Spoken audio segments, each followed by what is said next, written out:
peito a luta feito, firma a sua tradição, tendo nas mãos o direito e a pátria no coração. Marchemos cheios de glória, conosco marcha a vitória. Marchemos cheios de glória, conosco marcha a vitória.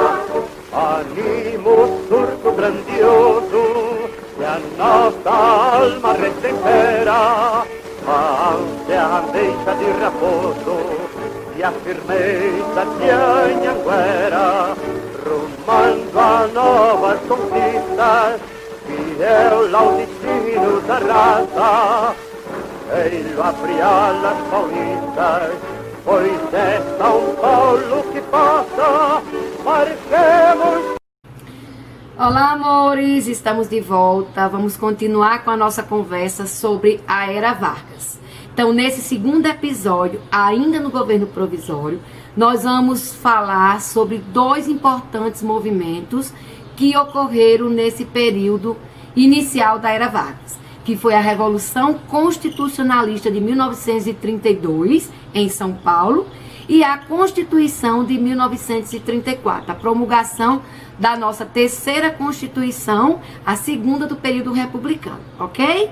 Então não esqueçam nossos recadinhos de sempre. Vamos lá, vamos curtir, vamos comentar, vamos compartilhar. Se não se inscreveram no canal, vão lá e se inscrevam, ok? Ative as notificações, ok? Vamos lá?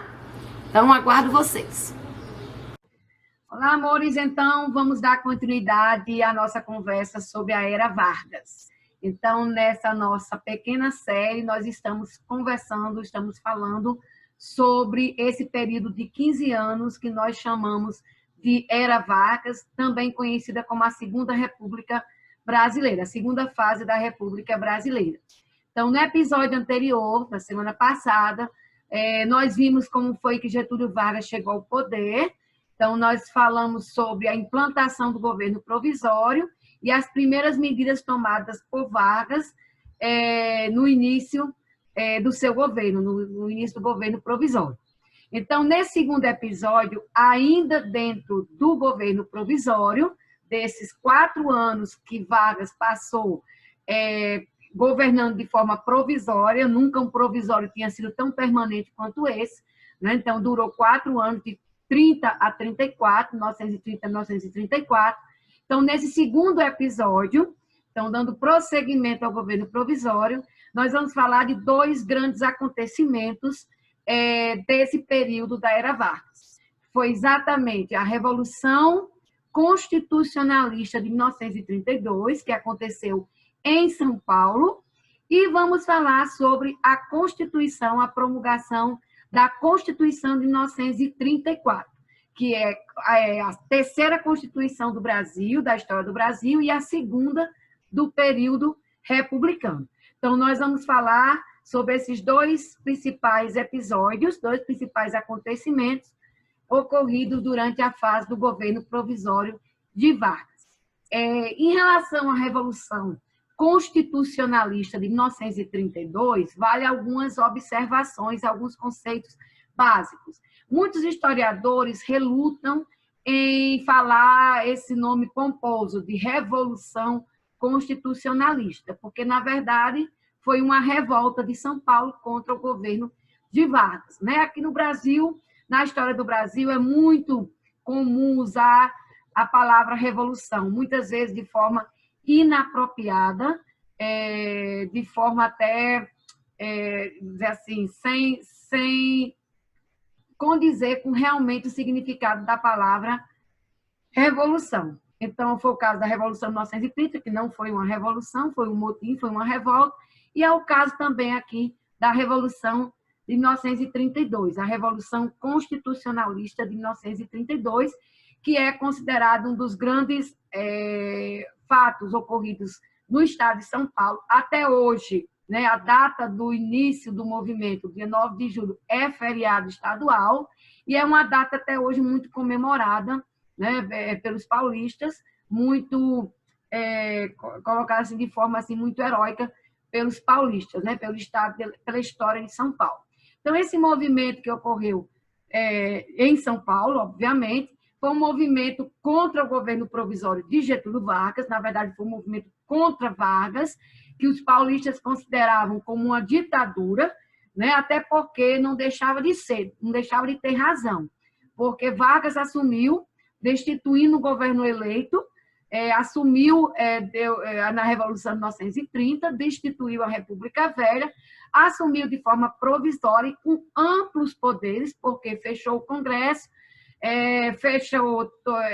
destituiu governadores, substituiu por interventores, destituiu, né, ou seja, suspendeu a Constituição vigente, né, então extinguiu a Constituição de 1891, que era a Constituição que estava governando o Brasil, e passou a governar de forma provisória, com o nome com esse caráter interino de provisório, mas aí o provisório foi se estendendo por 1 ano, 2 anos, né? Então, chegou a 4 anos. E aí, em 1932, São Paulo, que era, na República Velha, o principal centro do poder político no Brasil, né? Então, a República do Café com Leite, os partidos políticos, os políticos de São Paulo é que dominavam o poder político, né, no Brasil, na República Velha, então começaram a questionar essa extensão dessa interinidade de Getúlio Vargas, ou seja, esse provisório está se estendendo muito, e principalmente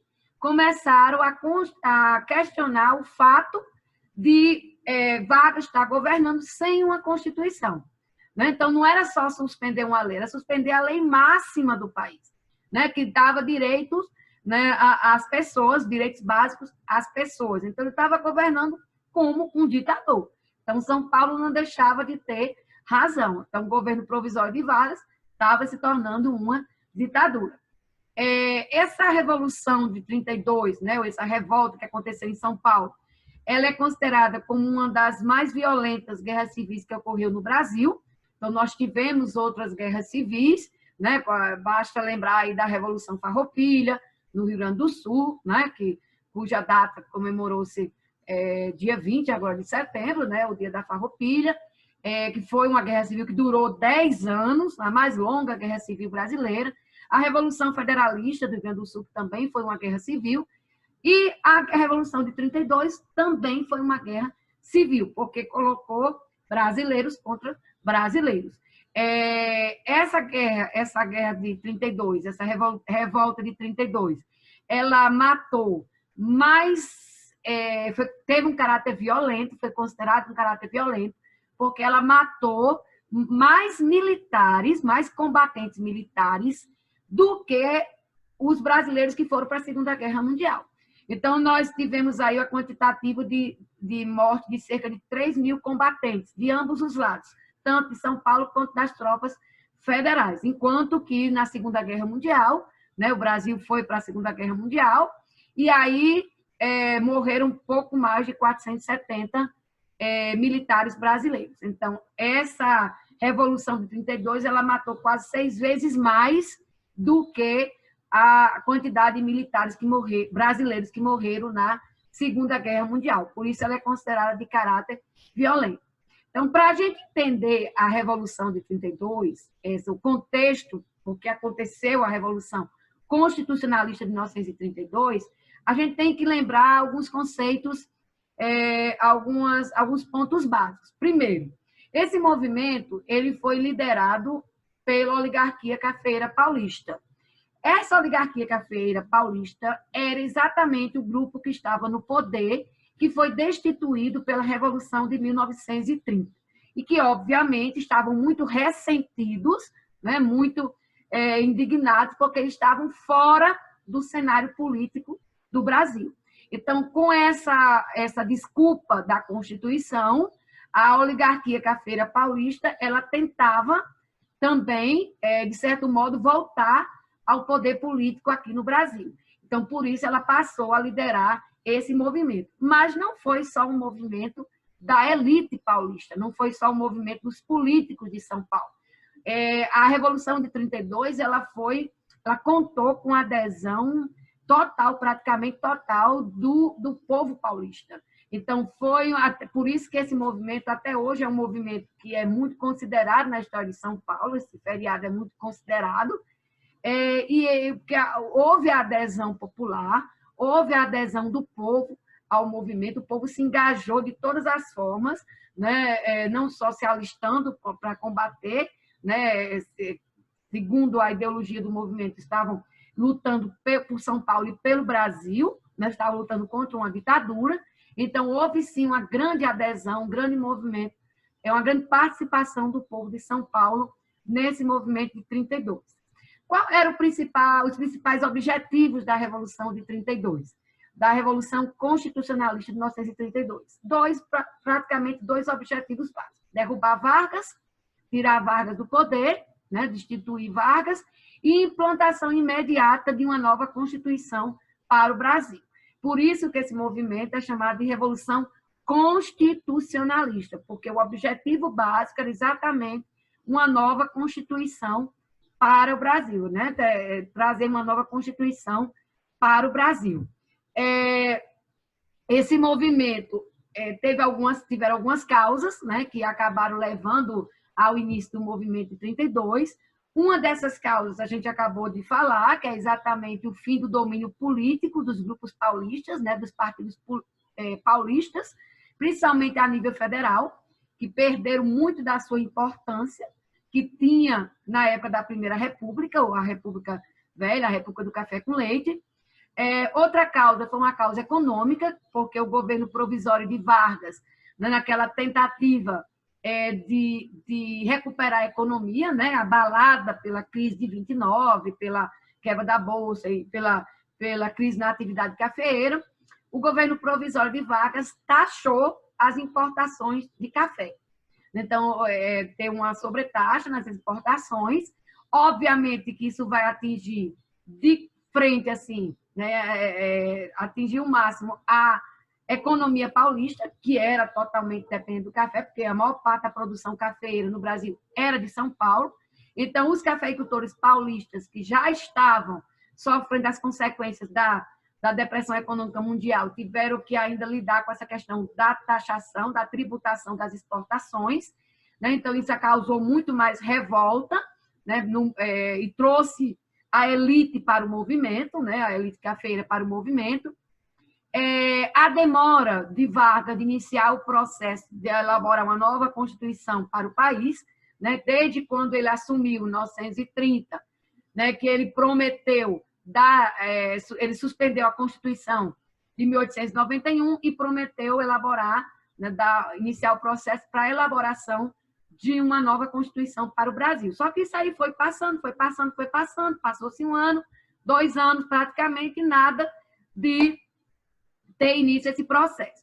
Então, quando começaram as insatisfações, começou o movimento, que as notícias começaram a chegar, né, dos movimentos que estavam acontecendo, dos questionamentos que estavam acontecendo em São Paulo, Vargas, naquela sua política conciliatória básica que ele exercia, ele tentou resolver o problema, quando em fevereiro de 1932, né, então houve a promulgação do Código Eleitoral, né, no novo Código Eleitoral brasileiro. A gente comentou sobre isso, né, quem acompanha o nosso canal, né, a gente falou sobre isso naquele episódio sobre o voto feminino, né, na conquista do voto feminino aqui no Brasil. Então, esse Código Eleitoral marcou as eleições para a Assembleia Constituinte para março de 1933. Né? Então, estava lá marcado nessa reforma do Código Eleitoral, convocar uma Assembleia Constituinte. A Assembleia Constituinte, a gente sabe, são a eleição para escolher aquelas pessoas que vão elaborar a nova Constituição. Então, foi marcada para março de 1933. Mas nem assim a situação se apaziguou lá em São Paulo, né? A situação, pelo contrário, só desgringolou mais ainda, só piorou mais ainda, porque na sua política de nomeação de interventores para os estados, né? Então, Vargas foi nomeando interventores para os estados, né? A gente viu isso no episódio anterior, e aí ele resolveu nomear, a maioria dos interventores eram tenentes, porque os tenentes foram quem fizeram a Revolução de 1930, a gente já viu isso aqui, E aí, em São Paulo, ele nomeou um tenente, um interventor, que era nordestino, que era pernambucano, que foi o tenente João Alberto Lins de Barros. Isso causou uma insatisfação tremenda, porque, obviamente, claramente, né, os paulistas eles queriam um interventor paulista, e se hoje ainda tem preconceito contra nordestino lá em São Paulo, imagine lá há 100 anos, quase 100 anos atrás. Então, a nomeação de um interventor de fora, ainda mais nordestino, né, causou um grande rebuliço no meio político de São Paulo. Vargas tentou conciliar, nomeando outros interventores, até que, em março de 1932, ele nomeia um paulista como interventor do Estado, né? Um senhor já bem de idade, chamado Pedro Manuel de Toledo, que foi nomeado para interventor do Estado. Mas, como a gente diz, os ânimos já estavam bem acirrados, e mesmo essas tentativas de Vargas de mediar a situação não deram resultado. Os partidos políticos de São Paulo se uniram em 1932, na primeira semestre de 1932, e formaram a FUP, a Frente Única Paulista, que foi a união dos dois mais importantes partidos políticos paulistas. O Partido Republicano Paulista, o PRP, né, que era quem comandava a política no Brasil na época da República Velha, da Primeira República, e o PD, que é o Partido Democrático. Então, esses dois partidos se uniram e formaram o que ficou conhecido como a Frente Única Paulista, né, que foi assim considerado assim o pontapé inicial para o desenrolar do movimento. Então, a situação estava cada vez mais tensa. No dia 23 de maio de 1932, houve uma violenta manifestação contra o governo de Vargas, lá na Praça da República, né, na cidade de São Paulo. A Associação Comercial ela conseguiu que todos os comerciantes do centro fechassem as portas. Então, houve uma manifestação e um confronto entre as forças legalistas, né, que apoiavam Vargas, e os manifestantes. Desse confronto violento, em torno ali da Praça da República, morreram 13 pessoas e mais de 60 pessoas ficaram feridas. Dentre as pessoas que morreram, dentre esses 13 que morreram, estavam 4 estudantes. Esses 4 estudantes que participavam do movimento, inclusive disse que um deles até nem entrou de gaiato no navio, não estava nem participando do movimento, estava passando por fora e acabou sendo morto. Aí eles acabaram se tornando, eram muito jovens, né, 4 estudantes, e acabaram se tornando os mártires do movimento. Então, a Revolução de 32 elegeu esses 4 estudantes mortos como sendo os mártires do movimento da Revolução de 32. E aí, o nome desses rapazes, desses 4 estudantes, né, como eles eram chamados, Martins, Miragaia, Drauzio e Camargo, o nome desses 4 acabaram dando origem ao MMDC, que se tornou a sigla do movimento de 1932. O MMDC se tornou uma espécie assim de associação que liderou o movimento de 1932. E aí eles passaram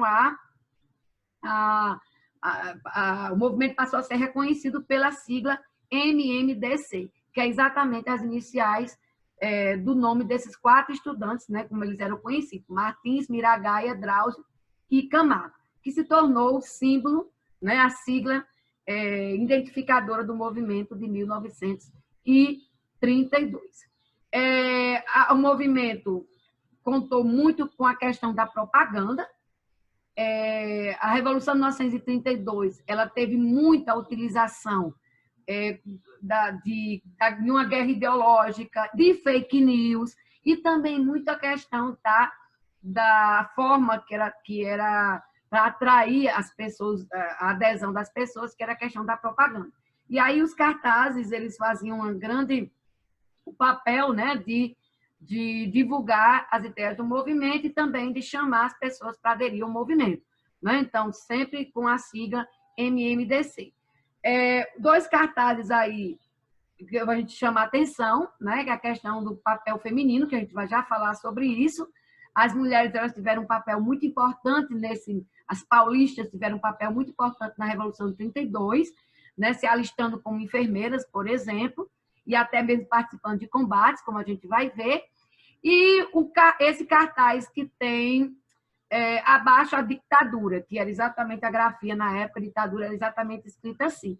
E aí, nesse cartaz, faz alusão, faz referência a um dos heróis da história paulista, principalmente na época, que eram os bandeirantes.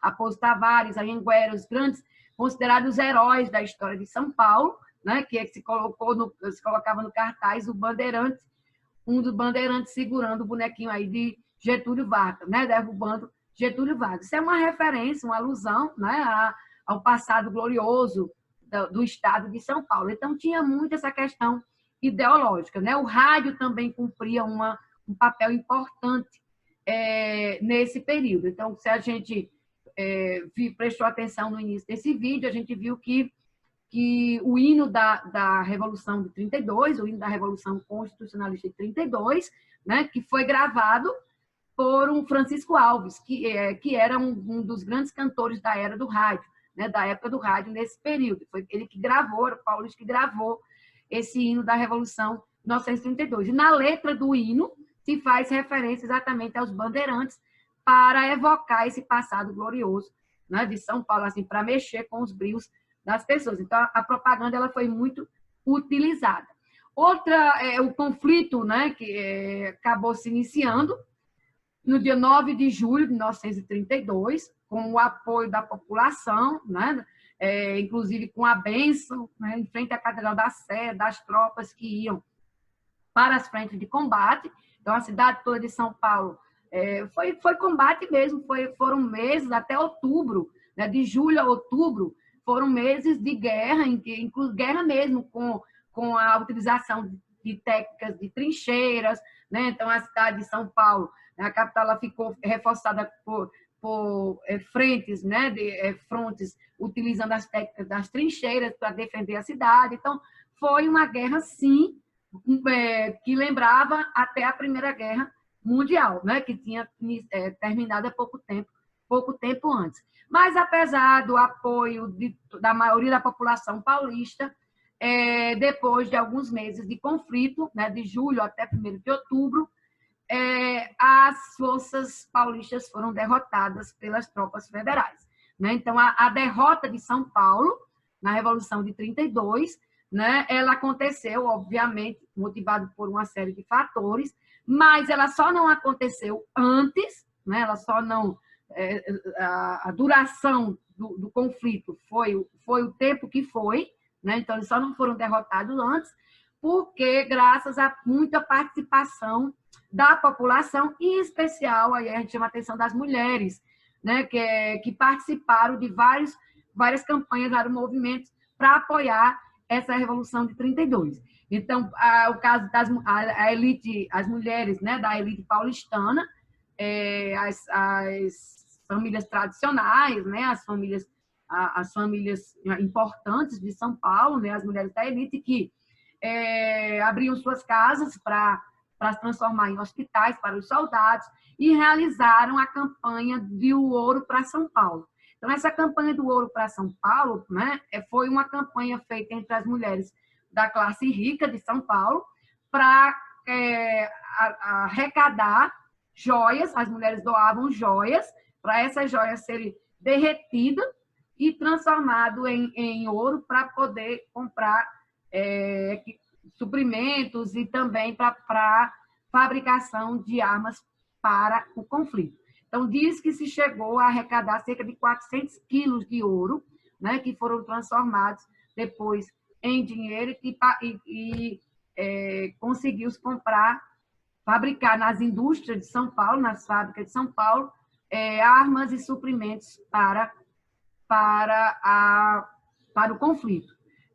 Também se arrecadou, né, uma quantia considerável de dinheiro na época, né, essa campanha, esse dinheiro que era doado pelos industriais paulistas, né, pelos cafeicultores e tudo mais, E um dos fatores assim que vai contribuir também para que São Paulo resistisse tanto tempo foi exatamente o seu parque industrial, né? Porque São Paulo já tinha um desenvolvimento industrial, um relativo desenvolvimento industrial, e aí, como São Paulo ficou isolado, então Getúlio Vargas, né, que era muito esperto, quando começou a sentir esse movimento lá, vindo lá de São Paulo, né, essa tensão vindo lá de São Paulo, ele mandou retirar dos quartéis de São Paulo os armamentos pesados, né, então São Paulo praticamente entrou na guerra desarmado, mas aí a indústria passou a fabricar para a guerra, suprimentos, armas, equipamentos para o conflito, né, isso aí também acabou ajudando para que o conflito durasse mais tempo.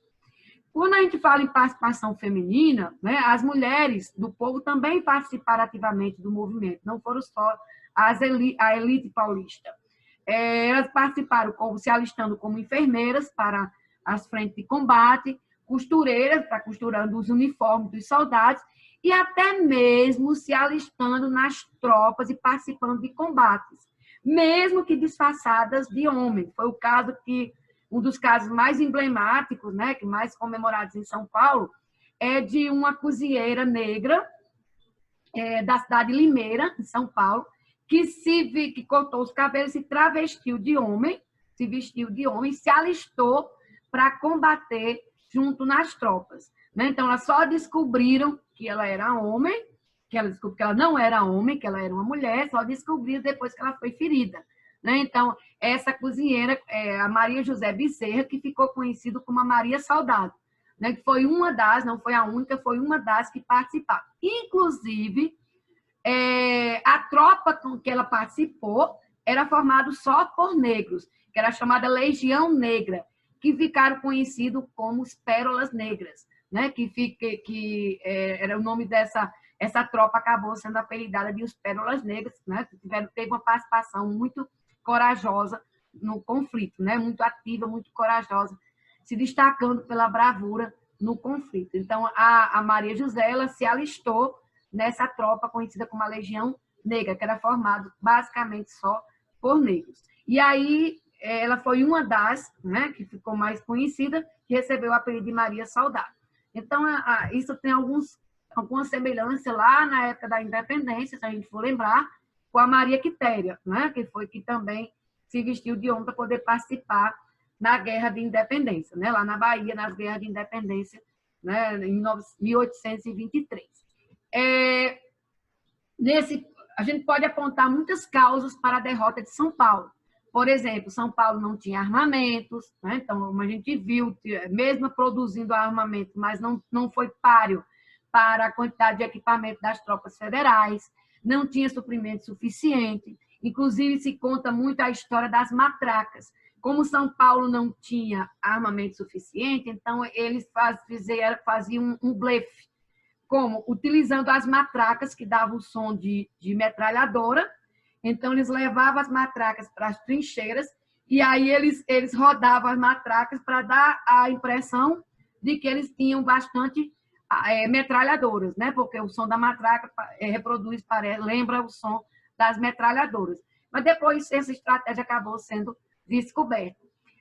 Outra causa que também vai ser fundamental para a derrota paulista, a falta de apoio dos outros estados.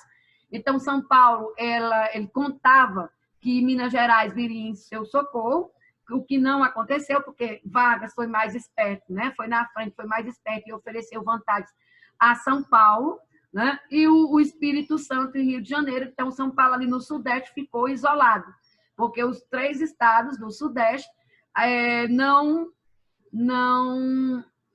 vieram em socorro de São Paulo como ele esperava, né? Os políticos de São Paulo esperavam que acontecesse. Por isso, São Paulo acabou ficando isolado. O objetivo inicial das tropas paulistas era invadir o Rio de Janeiro a partir da invasão da cidade de Resende, que seria o ponto para a invasão da cidade do Rio de Janeiro e a destituição de Vargas, só que eles não conseguiram ultrapassar a fronteira da cidade e aí acabaram tendo que recuar e ficaram apenas se defendendo. Uma das causas também foi a questão da guerra ideológica, porque Vargas utilizou muito rádio, né, que era o principal meio de comunicação do rádio e jornais, para espalhar uma série de fake news, colocando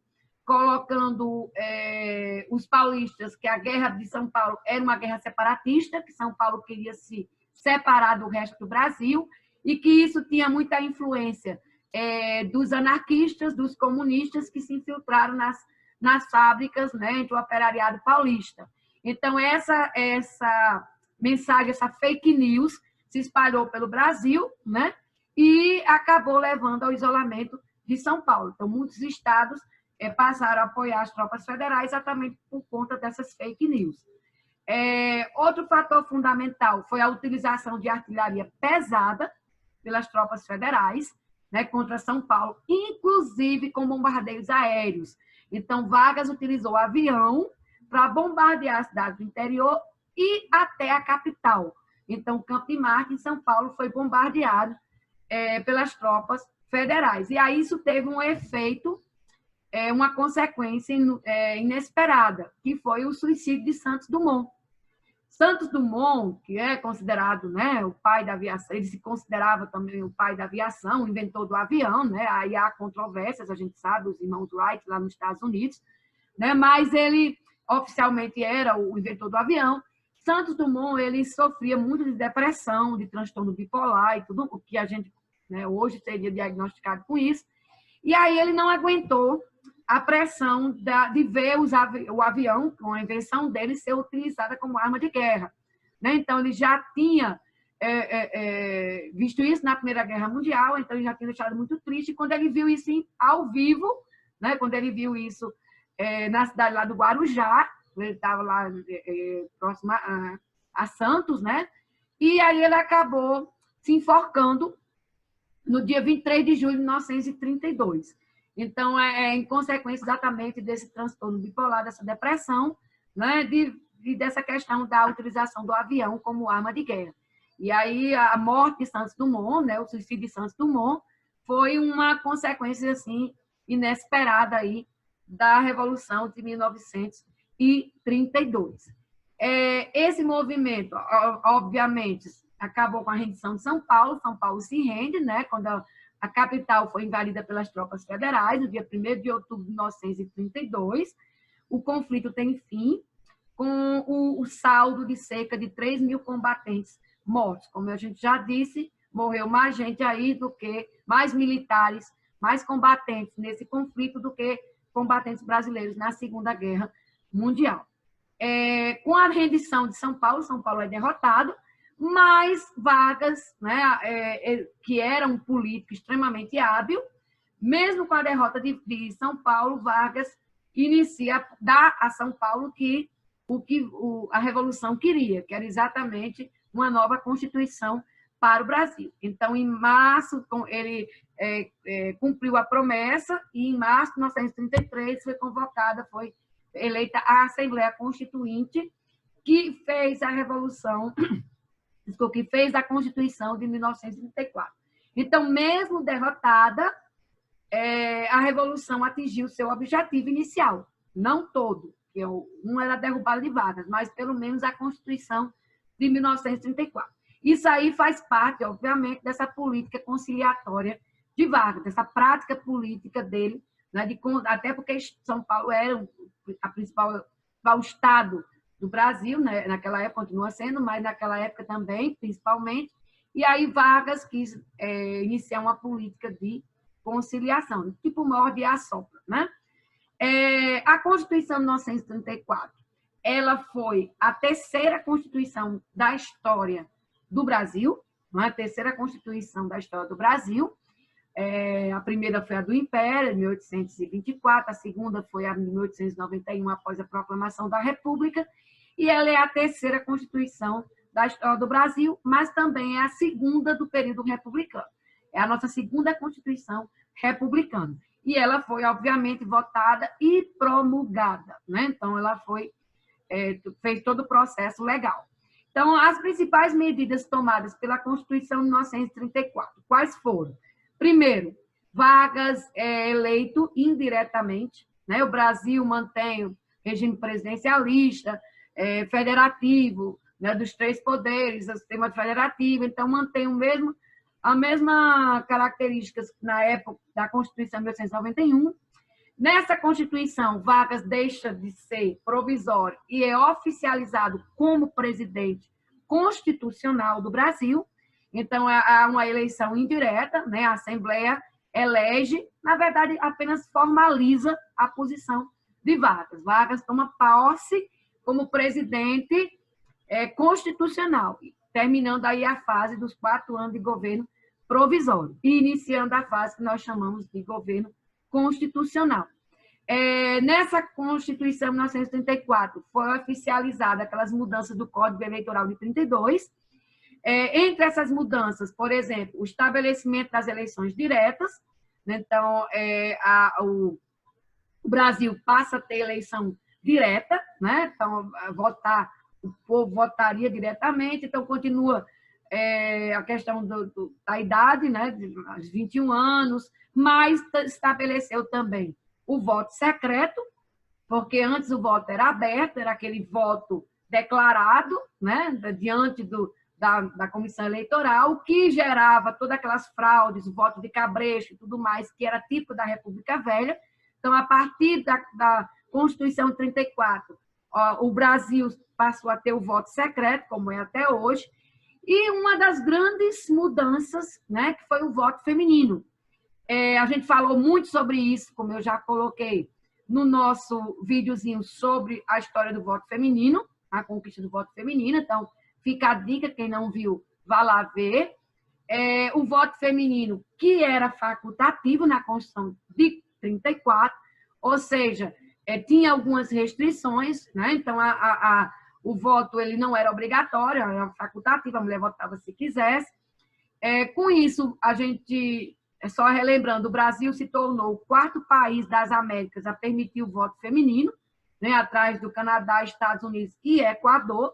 Então, o Brasil se tornou o 4º país do continente americano a dar direito de voto às mulheres, e só na Constituição de 1946, né, ou seja, depois da era Vargas, é que o voto feminino se torna obrigatório, tal qual o voto masculino. E aí estamos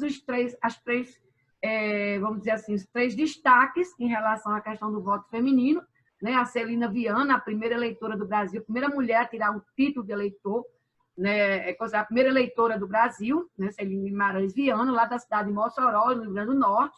Então, a gente viu lá que o Estado do Rio Grande do Norte, antes mesmo das mudanças no Código Eleitoral, né? Em 1927, quando assumiu o governador Juvenal Lamartine, ele, na Constituição Estadual, ele fez a mudança e deu o direito de voto às mulheres. Então, o Rio Grande do Norte é pioneiro nesse processo do voto feminino. Também temos do Rio Grande do Norte a Alzira Teixeira Soriano, foi a primeira prefeita eleita do país e da América Latina, prefeita de Lages, no Rio Grande do Norte, e a médica Carlota Pereira, que foi a primeira deputada eleita aqui no Brasil, né? Assumiu um cargo no Congresso Nacional. Então, esses são os destaques do voto feminino. Quer saber um pouco mais sobre elas? Então, vamos lá, acessem o vídeo sobre a conquista do voto feminino no Brasil, que está no nosso canal. Outras medidas da Constituição de 34, a criação da Justiça do Trabalho. Então, pela primeira vez, tem uma justiça voltada para as questões trabalhistas, e a criação da CLT, a Confederação das Leis Trabalhistas, a Consolidação das Leis Trabalhistas. Então, a CLT, ela foi o instrumento que Getúlio Vargas usou para dar direito à classe operária, uma classe que estava em grande crescimento aqui no Brasil, o operariado, e que Vargas via como, nessa classe, um instrumento de apoio político. Então, Vargas, ele concedeu a questão do voto feminino, né? Então, ele determinou, proclamou o voto feminino e deu direito à classe trabalhadora, exatamente as 2 classes, os 2 segmentos sociais que estavam em amplo crescimento aqui no Brasil. E Vargas, com toda a sua esperteza política, né? Astuto como ele só, estava exatamente vendo à frente e vendo nesses segmentos sociais base no seu apoio político. Então, ele dá aos trabalhadores, né? Ele concede aos trabalhadores, na Constituição de 34, formaliza essas concessões à classe operária, à classe dos trabalhadores no Brasil.